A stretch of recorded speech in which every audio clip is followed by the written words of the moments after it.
they're currently dropping 2 points. 1-1 against West Ham. We'll go over to Ian Beach, who's covering the game for us in a few moments' time. Kevin Kilbane's here, hello. All good, Joe. Or Kevin Kilbane, as Jim Beglin called you. Of all men. Of all men. So this is quite something. This was Jim Beglin doing a match report of your Preston days. Yeah. And a young man with fantastic hair, tall, left footer. Kevin Kilbane comes on the pitch. Kevin Kilbane with the header. That's my first league goal, it was, Vinny. Yeah. Is that right? Yeah, first league goal at Springfield Park. Do you know where that is, Joe?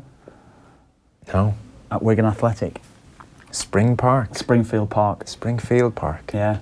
When did that change? The new ground. That was, wouldn't have been 95, 96. So yeah, they got the new ground late 90s, I think, under Dave Whelan when he took over. Yeah, okay. Early 2000s maybe it might have been actually. Yeah, so that was it. The standard of this game looks shocking. What do you think? Not West Ham, Liverpool. The game that we put, did you? We were the top scorers in the country. We had a hell of a team then. Some of the shooting before young Kilbane came on was exactly. Well, that's it. You know, they just needed someone to come on that knew how to find the net. You know, that's what it was. What I'm talking about here, listeners, if I'm making no sense, is that on Kev's Twitter feed today, he managed to dig out a report of Kevin Kilbane's first goal for Preston, first league goal. Jim Beglin, obviously back in the day, was making his way in media, and he was doing the match summary. Yeah, that'd have been local. That'd have been Granada TV. That'd have been the local TV station over there. Yeah, so they would have done a roundup of all the local teams. So. Did you ever get homesick for a bit of Granada TV? With Elton Wellesby. I remember Elton Wellesby when I was a kid. We used to have. He used to do obviously all the local stuff. Yeah. Yeah. You do a bit. Yeah. The Wednesday night Granada soccer night, whatever it was called. They were the ones. They were the days. Right? Yeah. So here's Beglin anyway, and there's a young whippersnapper he's not too familiar with. Have a listen. This is from the archives. Just when it was looking like 0-0, enter Preston substitute Kevin Kilbane. Then as the Lily Whites mounted almost their very next attack down the right-hand side, the youngster was getting into position on the far post. And from Lee Cartwright's dream centre, Kilbane headed the winner with his first touch of the match in the 83rd minute. Get in! What a header! I was 19. I think it was 2 days or even the day after my 19th birthday. So there you go. That's when the dream started. Well, you could tell from your body language you were ecstatic and couldn't believe it. You were looking around to see your teammates. Have you seen what's just happened? Scored for Preston. I have a bit of sympathy for Beglin. I can see Kilbane. You know, he wasn't wrong actually. Yeah, there was one that went round the other week. I think it was actually my first league start. It was at Darlington. First league start at Darlington. The glamour of it, Joey. And it was a similar sort of thing. The commentator Nigel Adley calling me Kevin Kilbane again, yeah. There you go. The rumour has it, I was saying it last week to Johnny, I think it was. Rumour has it that my auntie or my granny, I think they said it was my granny, rang the local station and said, his name is not Kilbane. Will you get the name right? But it was somebody, I don't know actually who it was officially, but somebody rang the local radio station to tell them to get my name right. Good. Pronounce it correctly, yeah. Good. Yeah. I remember it was Jermaine Jenas for a long time. Yeah. And then there was a Manchester United game where he came on and said, Martin Tyler, it's Jermaine Jenas, everybody. Yeah. It happens to players. No, Kilbane, Jim Beglin. Did you ever say, your first time seeing Jim get your name wrong? Yeah, it is actually. It is. And do you know what it is as well? Phone call, some strong words. I told Jim, I tweeted Jim today. Did he write back? He came back. He came back, yeah. Well, that's what I was told. That's what I was told, the official line. Take responsibility for yourself. The official line, yeah. As an Irishman, as a countryman, man from Waterford, you should know that. But that was, it was. We did the one last year when I first came in to Off the Ball with Johnny Kilbane, as it was the boxer who was a world champion during the, when was it? I think it was actually pre-Second World War, it would be, actually First World War. And Mike Tyson listed him as one of his top 5 boxers of all time. So there was a documentary that was made on him, and there's a statue in Ackle on him. His family's from Ackle, his dad was from Ackle actually. And is he pronounced Kilbane? In America. He was in America, they pronounced it Kilbane, but, he's a Kilbane. Of course he is. Yeah. Let's check in over at the London Stadium then. 1-1, West Ham 1, Liverpool 1, 50 minutes on the clock. So Ian Beach watching this one along with us. Ian, just for those people joining us, the opening 2 goals and a general sense of the game you might give to us? Yeah, well, West Ham were the better team in the first half. In general, but it was Liverpool who scored first. The goal shouldn't have been given. It was scored by Sadio Mane. Milner was offside in the build-up. Pretty nice finish from Mane, receiving it on the edge of the 6-yard box, letting it roll across his body and scoring on the turn. West Ham's equaliser came from a free kick, but it wasn't a high set piece into the box. It was a short free kick around the one-man wall, Antonio peeling away, latching onto the ball and shooting past Alisson into the back of the net. West Ham probably should have scored a second before half-time. Declan Rice in a lot of space from a free kick, but he headed over the bar when he had time to bring the ball down on his chest. And we've had no changes in this second half. The two teams staying as they were at the start of the match, but we have had one half chance for Liverpool. Salah picking it up, making some room in the D, and from there hitting a pretty decent shot, but Fabianski didn't have to move too far to get down to his right to make the save. Now let's cut to the chase. We want Declan Rice. You want Declan Rice. We just need to see who Declan Rice wants. Aside from his missed chance, how's he played? Well, first of all, I'm pronouncing it right, am I? I just thought I'd check after that long chat. Perfectly. Look, Declan, the main thing that he's been getting involved in here today for West Ham is that they've been smothering Liverpool players when they make mistakes in midfield. So what he's been doing really well is when one of his teammates or he manages to make one of the Liverpool midfielders stumble on the ball, somebody else comes in and helps out and nicks the ball away. Declan a couple of times has been the player who's nicked the ball away. A couple of times he's been the man who's stumbled and stopped the Liverpool midfield man, maybe Keita or Fabinho, either of those two, who haven't really stood out so far. Well, that's a big improvement really from the opening day of the season, because I know you were at Anfield for that 4-0 whooping. He was taken off at half-time. Well, I think West Ham got a lot of things wrong that day. They had Wilshere and Noble playing in the centre of their midfield, and neither could really do what they needed to do. They played a very high line. Interestingly, they're trying the same thing again today. Pellegrini obviously thinks it's something that should work against Liverpool, and in many ways it is, especially if you think that the first goal should have been chalked off for offside. But I think generally what's working better is the fact that in the midfield today you've got Declan Rice, you've got Snodgrass, players who can use the ball a bit better and probably protect it that little bit better so that West Ham can hold on to it when they do get in position. And it's noticeable, the counter-attacks today have looked dangerous for West Ham. They didn't really cause any counter-attacks at Anfield on the opening day. Just a couple of things on Declan Rice again there. The one thing when I've seen him, Ian, is how simple he makes the game. He never seems to be breaking sweat or seems to be out of position. When West Ham don't have the ball, he seems to stand in the correct positions to win it back. But when he does get it, it's always that simple pass with him, isn't it? He's very well balanced, isn't he? Yeah. You never really feel like he's off balance when he receives the ball. Some players just feel like they're not going to be able to affect the game. Sometimes they're about to fall over. But he's just got that really a good base, a good stable position. He can receive the ball on either foot. He's facing the touchlines when the ball comes to him. He's able to turn and make decisions. He sets himself so well, gives himself such a good grounding before he receives the ball or does anything, and that gives him half a yard, maybe even a full yard on a lot of players, and to me that's what makes him stand out. Okay, Ian, back to you very shortly. Thanks very much. 55 minutes on the clock. It is 1-1. This is a dangerous situation. If anyone saw his free kick for West Ham last week against AFC Wimbledon in the FA Cup, he's a danger from this type of range. So let's see, 25 yards out? He's not actually taking it. Straight into the wall. It was Creswell that took it.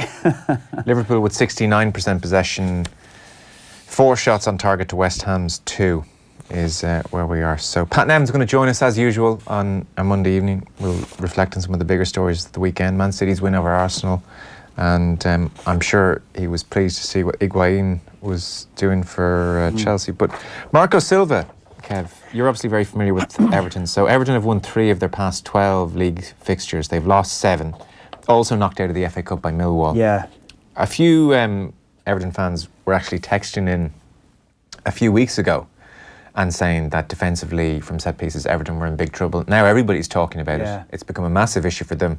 So talk to us about the set piece zonal defence issue, but then just more broadly, say they managed to fix that.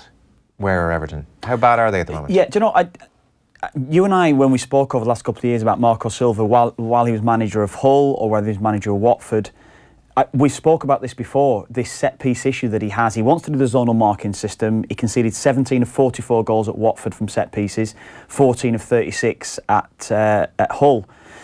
And it's something that you can see within his side what he does. Now, if anyone can imagine, when you imagine the 18-yard box, the 6-yard box, the width of the goals. So what he'll do, he'll have in his mind, the best 3 headers of the ball along the 6-yard line, the width of the goal. So he'll have one on the near post, one in the centre of the goal, one on the far post. Then what he does, he'll have 2 just in front of that, so it's a block of 5.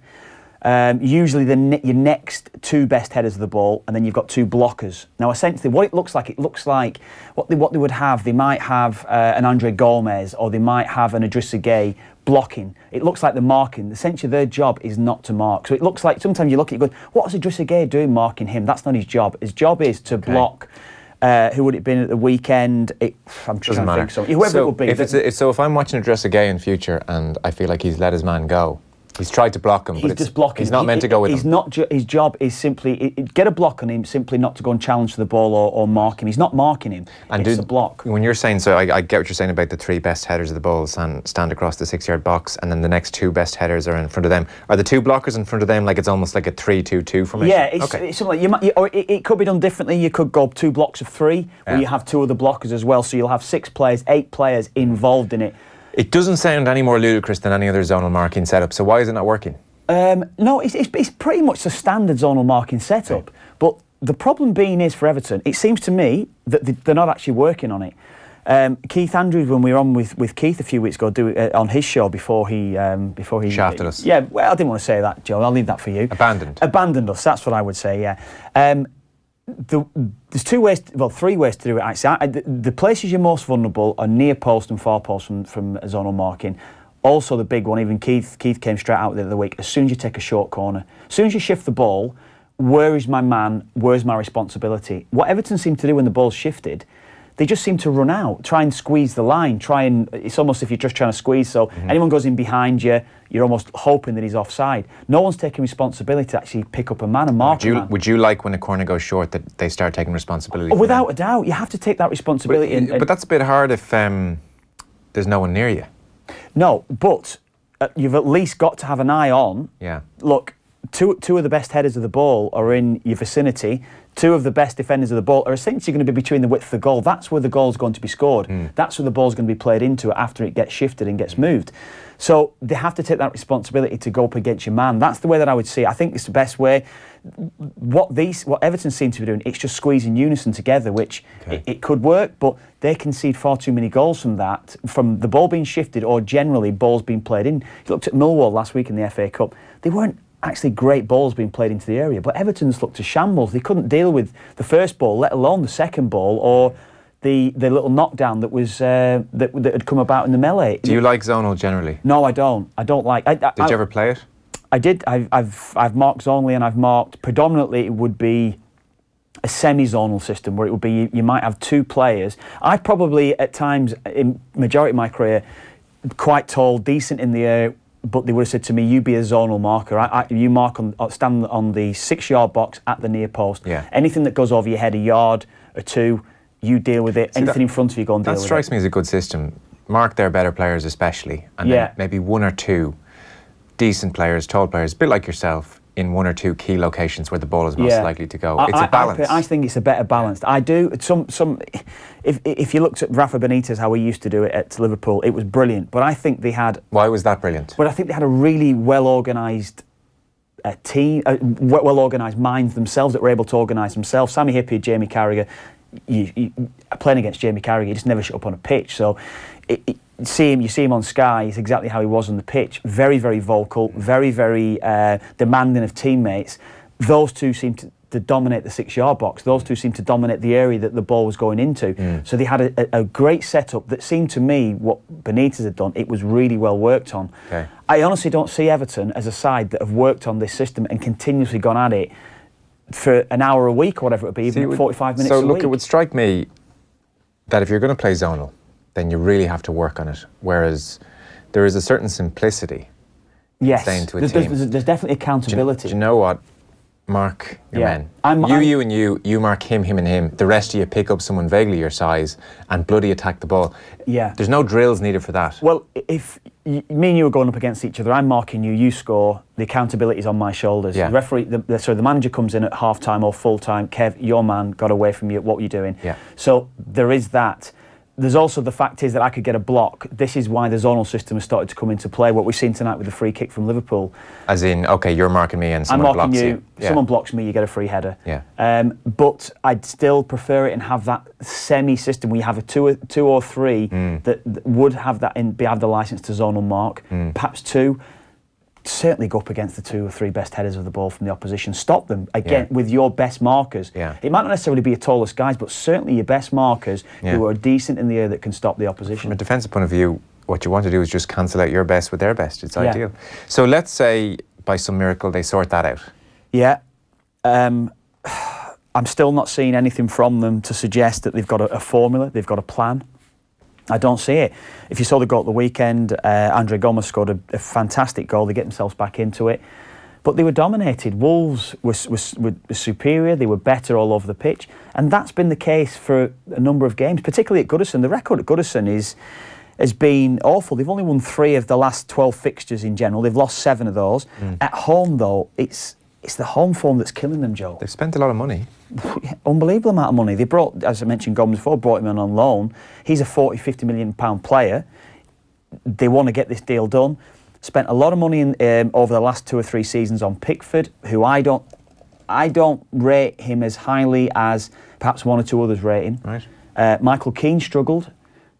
Yerry Mina came in the summer for 30 million, struggled. Kurt Zuma and Keane look the best partnership, but can you have your real trust in them? No. Seamus Coleman, he's not necessarily reaching the highs that we've seen him in recent seasons. I think he's admitted it himself. Left back's been a problem for them at times. Dini's probably been one of the better players. He was out suspended at the weekend. Leighton Baines came in, struggled. And all over the pitch, they're struggling. Number 9, they're struggling. They've not got a player. How much of that do you think is some not great recruitment, or how much of that do you think is down to Silva? Well, it's got to be a bit of both, hasn't it? I think it has to be a bit of both. And do you think Mashiri is looking at this situation and leaning more towards let's try a new manager? Well, that's the way that there's a lot of the talk that you look. Certainly, if you're looking at it on the social side of it, the Evertonians are not happy with Silva, the way that he's going about it. Tactically, they're not happy with how he's lining the side up, how he's getting, the lack of creativity and what he's getting out of those players. So it seems to me that. I'm not saying that they're necessarily happy with Mashiri, but he certainly put his money where his mouth is. The amount of money he's put into the squad, wages, Joe, wages at that club now has gone up. I mean, I don't know how many, but I'd say they've easily doubled or trebled in the last few seasons. Right. Unbelievably, they're paying now well in excess of 100 grand a week for players. That was Everton were always on a serious budget. Yeah, Sigurdsson well in excess of 100 grand a week. Schneidlin in excess, who doesn't even get a look in now. Tossen would be another one. Players that's earning serious money there now at Everton, and they're not producing. Okay. Let's go back to Ian Beach for just a quick moment and check in on how things are going. So 1-1, Ian, 65 minutes on the clock. Any chances last few minutes? Yeah, we've had a couple of chances for Mo Salah. One that was saved by Fabianski and another one that was off target. But I think the really interesting thing that's happened in the last 5 minutes since I last spoke to you, the game's becoming stretched in the way you'd normally see maybe in the last 10 minutes. And I think that's a sign of Liverpool, perhaps wrongly, pushing forward. Andrew Robertson, the left-back, is getting a long way up the field. Now, there's every chance West Ham might catch them out. It's working out for Liverpool at the moment. They're looking more threatening. But I just get the feeling Liverpool starts to feel a bit nervous. And because they're feeling nervous, they're feeling like they've got to go chasing this game. And they might leave the back door open if they're not careful. OK, back to Ian very shortly. 1-1, 65 minutes on the clock. We've got Pat Nevin next. Football on Off the Ball. Brought to you by Boyle Sports. Now with same-day withdrawals to your Visa debit card. You couldn't make it up. News Talk's weekly topical panel show where news and comedy collide is recorded in front of a live audience every Thursday evening. Excuse me, madam, we found 23 gerbils, and she's like, uh-oh. Each week, a host of top Irish funny folk pull apart the stories making the headlines and reassemble them in a pair of surreal and downright silly performances. Bunny smashed the Land Rover. Oh, our insurance is going to go right up. For free tickets to the recordings of You Couldn't Make It Up on Thursday evenings in Tramline in Dublin, just go to newstalk.com/events. In all fairness, it's the first time we'll ever get an apology from any banks here in this country. You Couldn't Make It Up with Pat O'Mahony In partnership with Tesco. on News Talk. Low on energy? Feel like you're running on empty? Struggling to respond to people? Your mobile probably needs charging. That's why Seats are available with wireless charging. No fiddly cables, just place the phone down and relax. And with Seat paying the VAT on selected models for a limited time, that's one more anxiety off your mind, saving you up to €5,500. Visit your local authorised Seat dealer while stocks last and enjoy a smart new Seat VAT-free. Find out more at seat.ie/VAT-free. Terms and conditions apply. Football Index is reinventing football betting. You can buy and sell the world's top players. Their value may go up and down, but it's not over with the final whistle like a regular bet. Football Index, reinventing football betting. Start building your portfolio today at footballindex.co.uk or download the app now. New customers only, minimum deposit and conditions apply. Gamble responsibly. Off the ball. This is News Talk.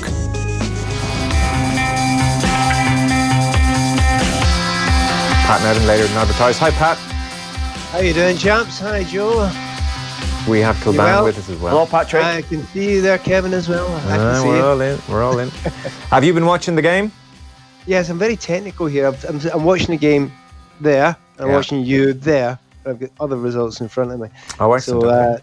So it's really good, actually. It's been an enjoyable game. You know, we're all waiting to see which West Ham turned up, and it's a good West Ham that's turned up tonight, isn't it?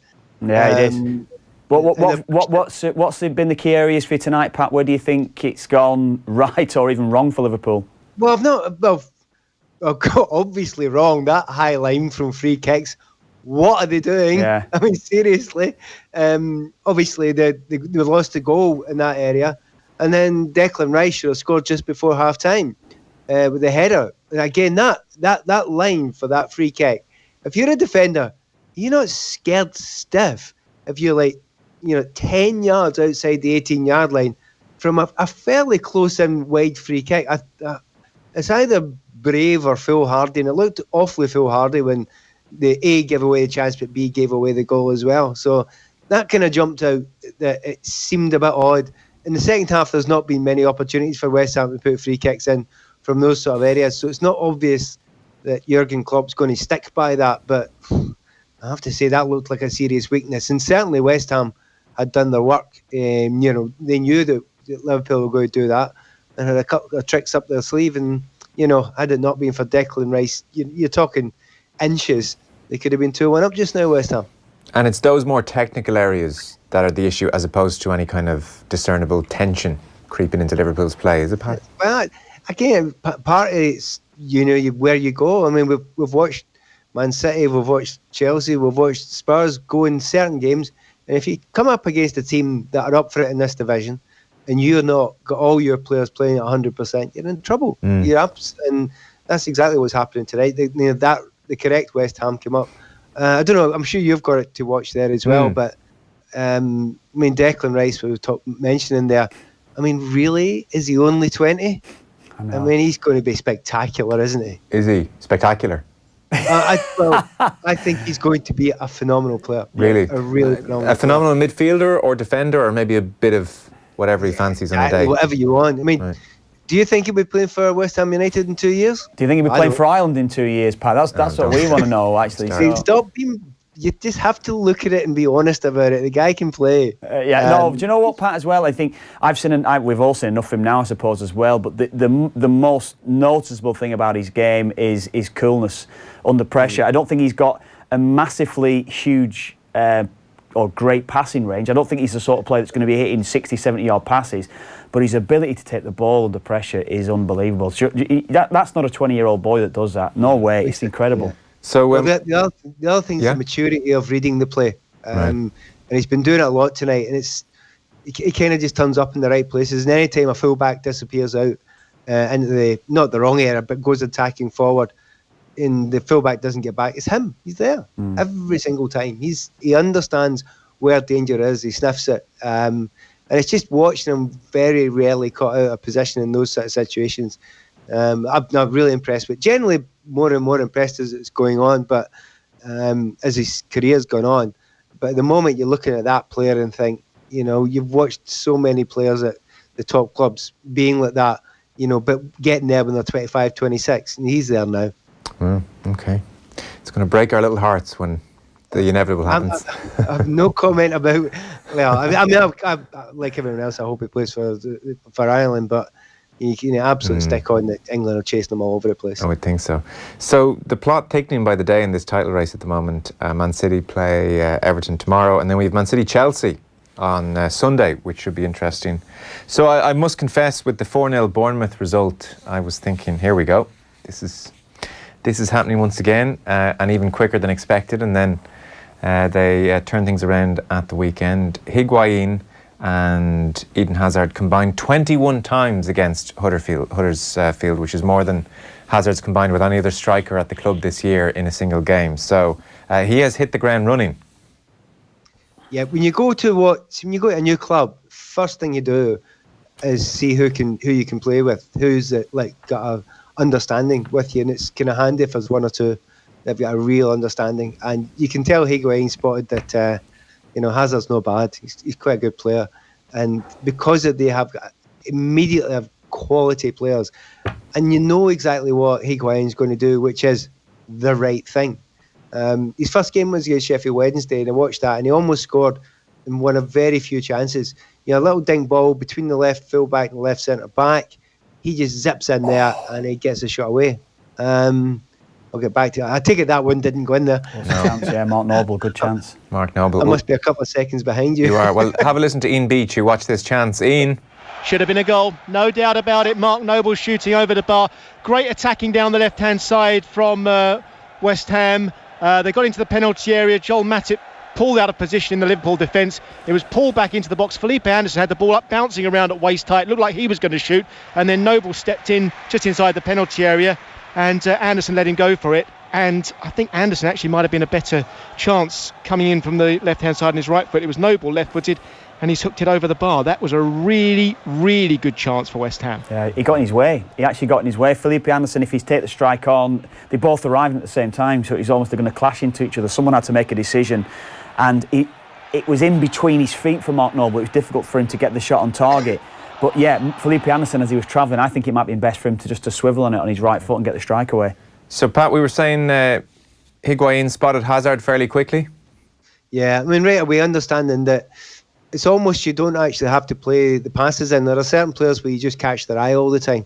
And you could tell on Saturday, being at the game, they were looking for each other all the time. They were understanding each other's movement all the time, believing each other's touch as well all the time. And it's going to be a really good partnership. Oddly enough, all the other sides of Higuain's game was superb as well. His late movements to get into areas, defenders must absolutely hate playing against him. And eventually the Huddersfield defence just fell further and further back, so there was no little spaces for Higuain to run into. So what does Higuain do? He just goes on to about 18 yards out and smashes one in the top corner. So it's kind of hard guy to kind of deal with that in that sort of situation if he's managing to do all those different things. So he could make a difference, but a lot of it comes down to whether Chelsea are going to go and play in a more up-tempo offensive way. It's just been too slow through the middle of late. Everybody knows, everyone can tell. One of my gripes, for some obscure reason, of all people, the BBC had me on the TV in the afternoon asking me what the problems were with Chelsea. One of the things that's been annoying me for quite some time is they never get to the byline. You watch Liverpool, and you've got Mane getting to the byline, you've got Robertson constantly getting to the byline. You watch City and they do it all day long, time and time again. Chelsea don't do it. Other wide players will just keep on going inside. Well, fortunately for Chelsea, they did get to the byline a couple of times at the weekend there. And see, when you do that, Higuain will score goals. He absolutely will score goals. He's absolutely fantastic in those sort of situations. He's got as good a movement as anyone. The question remains, will Chelsea do that often enough against the top teams? And I don't think we'll learn anything Huddersfield game, because Huddersfield, I would suggest, were the most open Premier League team I've ever seen. Right. Now, I don't like these teams that park the bus with 10 behind the ball and it's really dull and really boring. But they were so open. Honestly, it was an elongated five-a-side game.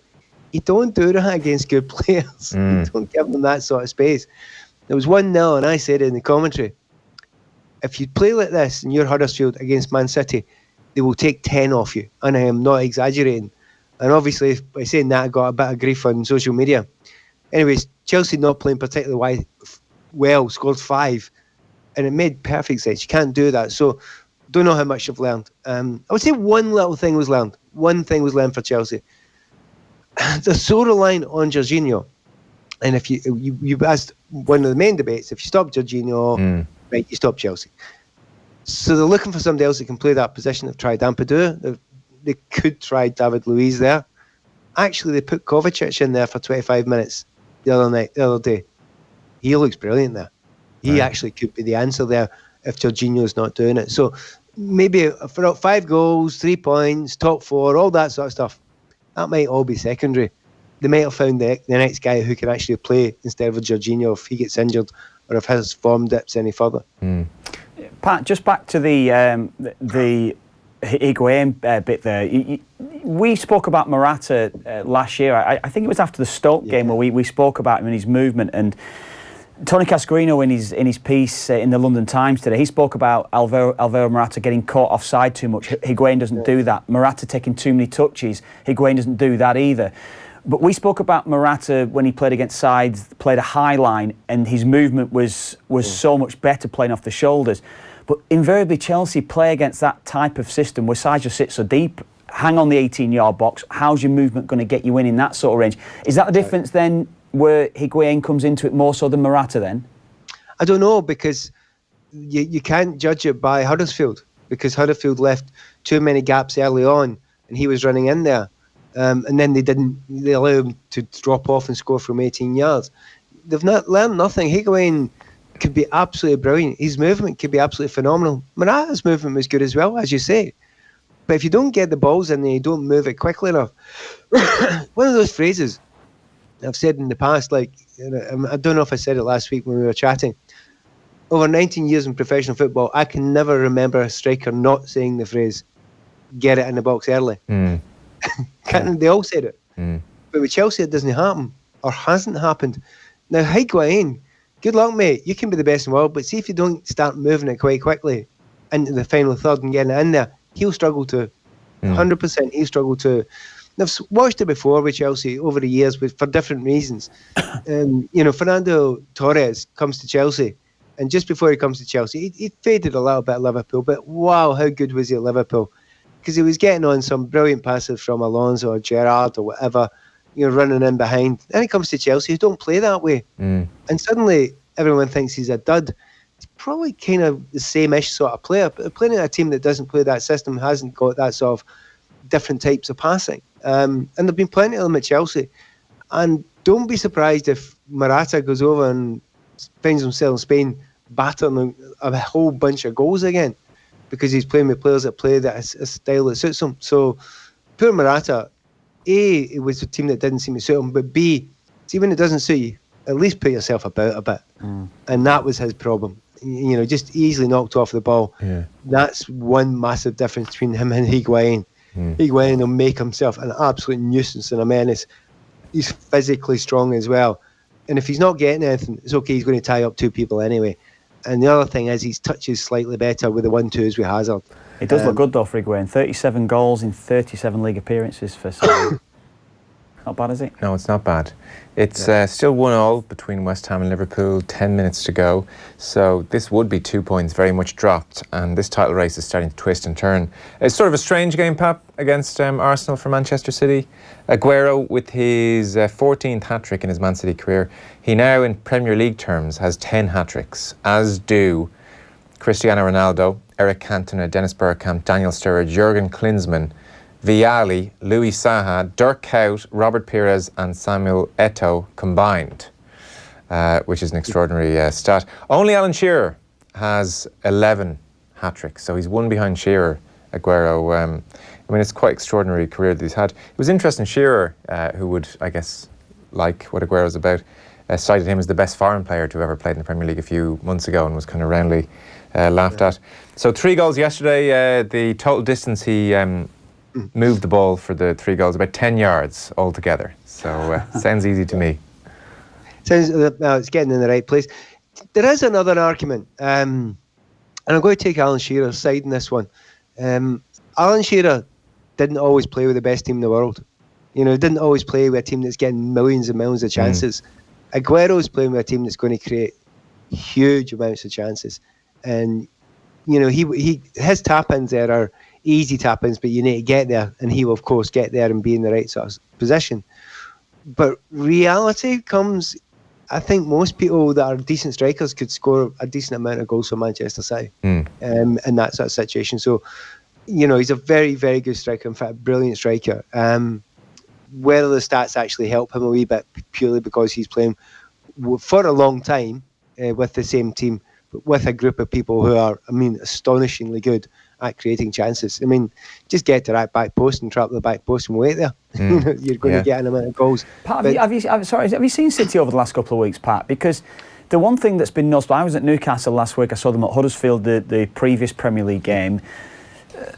Just the speed of movement, speed of moving the ball, that's something that we spoke about from City being so good at it. And the last couple of games, I only saw the highlights from yesterday, but just the speed of the ball being moved around the pitch, it's not necessarily been there. I don't know if it's something that you would have seen in the last couple of games, Pat. I remember feeling exactly the same thing when they were down at Chelsea. The first half, the speed of the passing was phenomenal, and they should have been 4 up.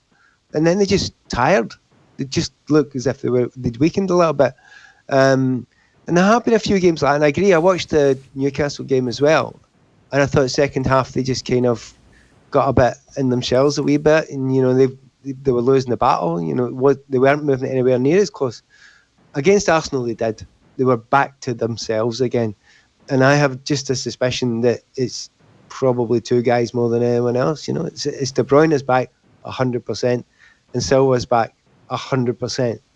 And when you get them 2 back at the way that they can play and the movement they've got and the vision that they've got, it looks as if you've got 3 extra men on the field. Yeah. And I think as much as anything else, them 2, and it was mentioned that Aguero's there as well. Yeah, you've got that kind of magic, trinity there. But in actual fact, I think it's them 2 as much as anything else, and they look fabulous when them 2 were on the ball. Yeah. And what did you make of Arsenal? Difficult to tell, because they battled back from what was that stinker of a start. A good deal of fight about them. They just weren't as good as Manchester City, who are a better team. So they gave it a good fight, a good battle for a good period of time. But then when the second half came, they were just overrun. It was a game of keep ball, and they were chasing the whole time. I don't know if there was a stat going around that the last shot they had in the game was in the 39th minute. And didn't have any more after that. And when you watch the game and the way they played, it doesn't surprise you. I don't think they stunk. Yeah, I just think they came up against a right good team. Was that right? I heard they didn't have a shot at goal in the second half. I think that's right. I think it's the first time I can't remember, someone made in years. First time in a second half of a game also haven't had a shot at goal in a total half. Incredible, really. Given the quality. But it wasn't because it didn't want to. It wasn't because it didn't want to shoot. It just went up that half of the park with the ball. So.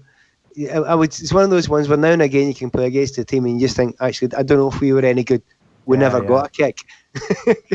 And it was so I was impressed with City. I thought they looked really good, and it's put a lot of pressure on Liverpool. I think they've looked at them and thought, right, City might not actually drop many points. I'm going down with take my son down to the game against Manchester City, just to watch the game. Yeah. And I've been telling them right from the start, you do realise Chelsea are going to get beaten this one. As long as you've got this right. Oh, are they? Don't get overexcited. Mark Lawrenson's predicted that City will go unbeaten to the end of the season. He was with Nathan on commentary, wasn't he? Right? Well, so they've Everton tomorrow. You feel it's comfortable might be too strong a word, but you feel it's fairly certain that City will win. Chelsea suit them nicely, do they?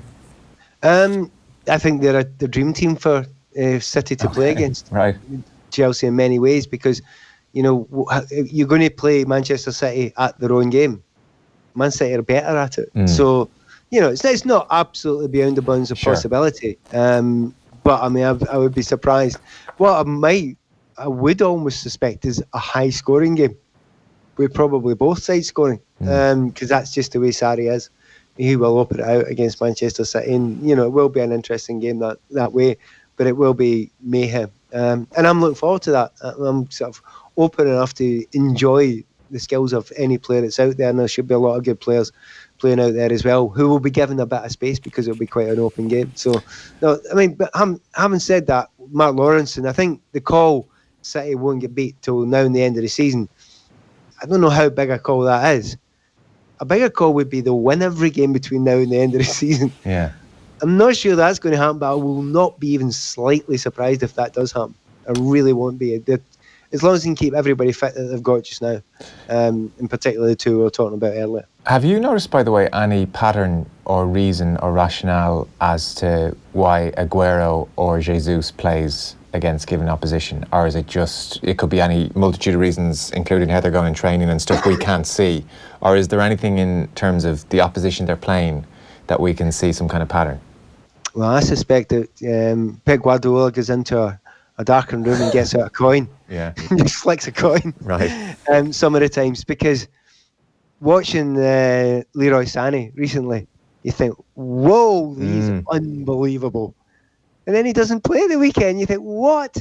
He's absolutely astonishing, unstoppable form. And he struggled last week, Pat, against Newcastle. He was as poor as he was as poor as I've seen him against Newcastle last week. Well, maybe that's it. And maybe that's just pretty old school.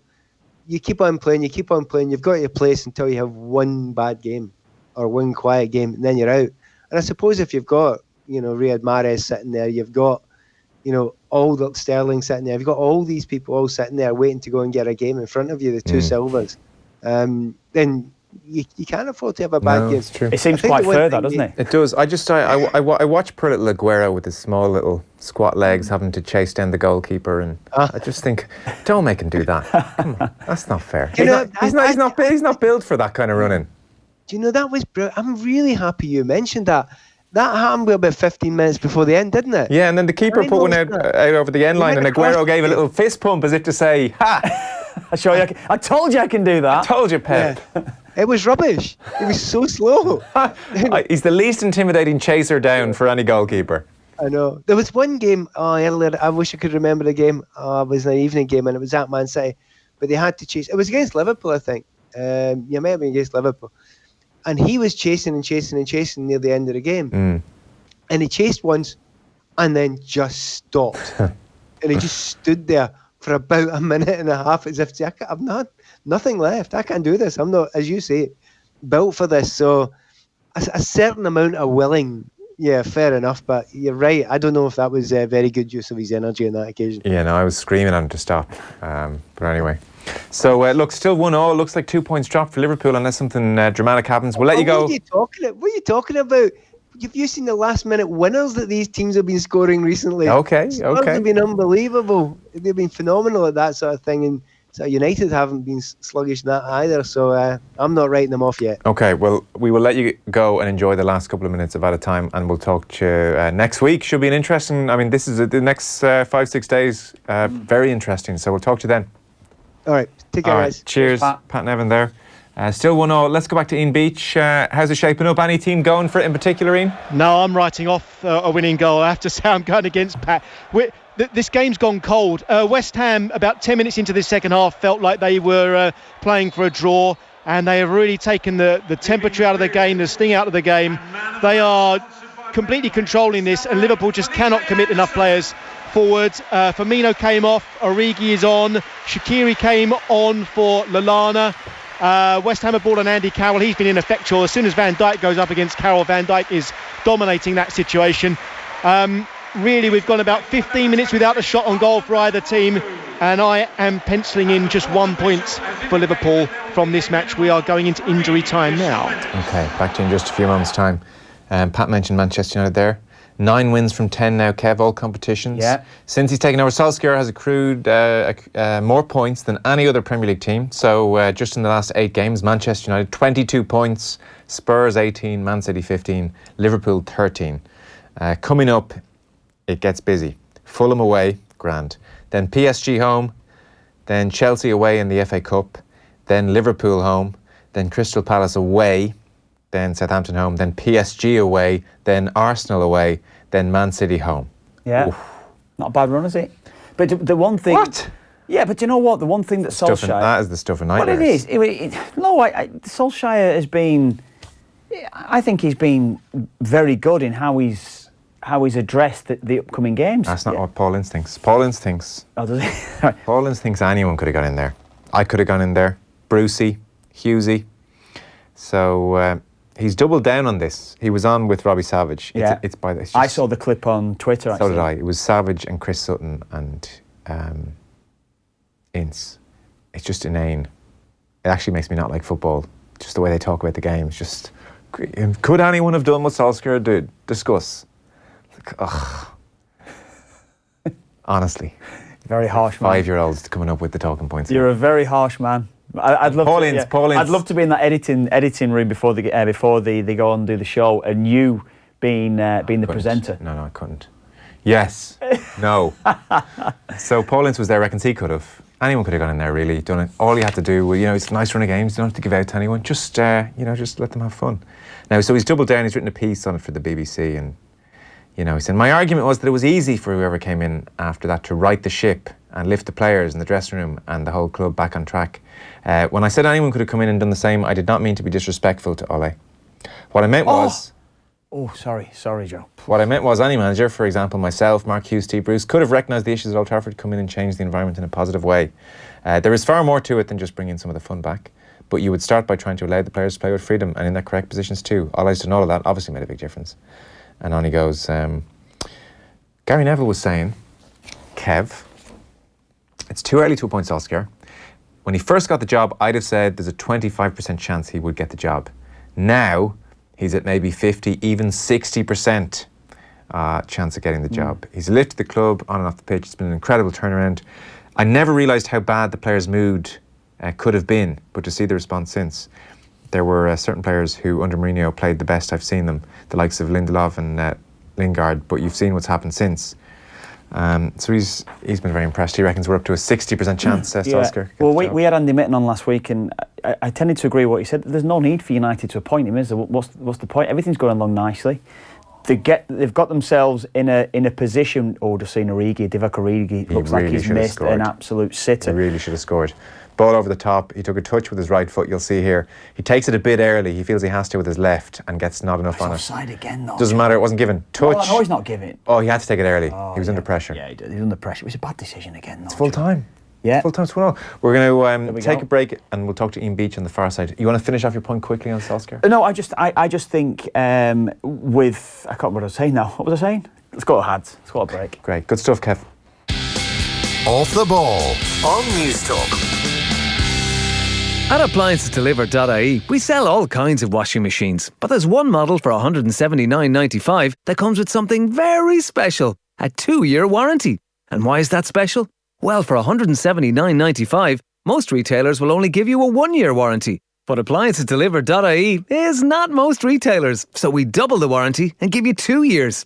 It won't make laundry more fun, but the price should put a smile on your face. T's and C's apply. Check it out at AppliancesDelivered.ie.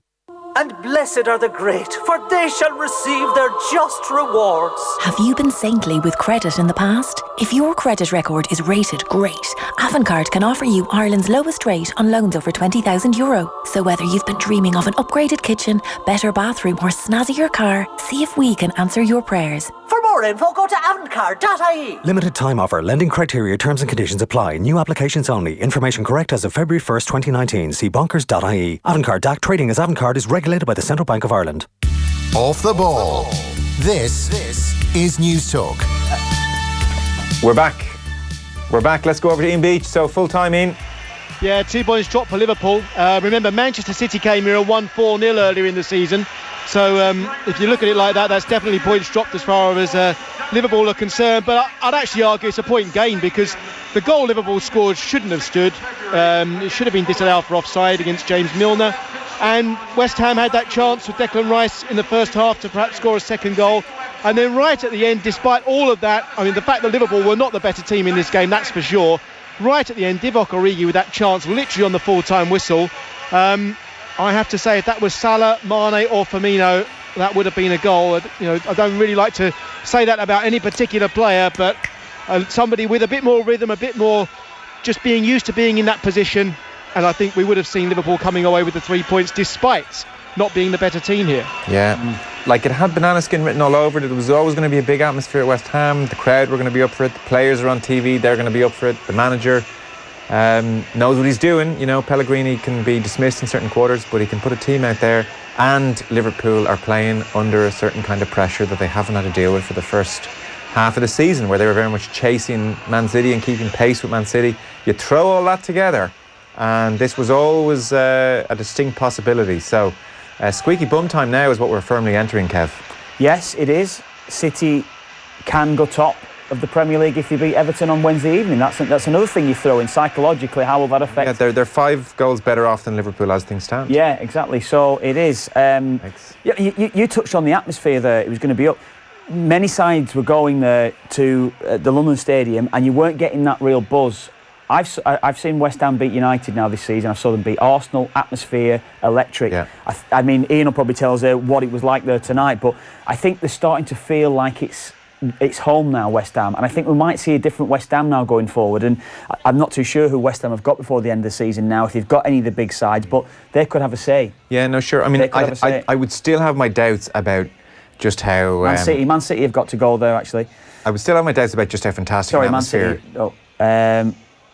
No, Man United. Interrupt me a third time. I'm going to end you. Yeah, go on. I'm just looking at the fixtures. I would still have my doubts about West Ham at 3 o'clock on a Saturday against a mid-table team. No, I would be. I'd be the same as you. For nights like this, yes. Yeah, for nights this season, but they're all away from home. They've still got to play United. They've still got to play Man City, and they've still got to play Chelsea and Tottenham, actually. But no, I'm with you. They're all away from home. Away from home, do you really fancy West Ham? No.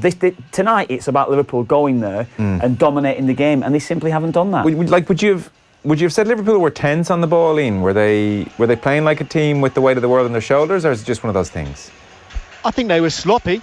Certainly Keita and Fabinho didn't set the world alight in the midfield. Neither did Lallana, even though he flicked the ball through to allow Milner to create that chance that led to the goal in the first half.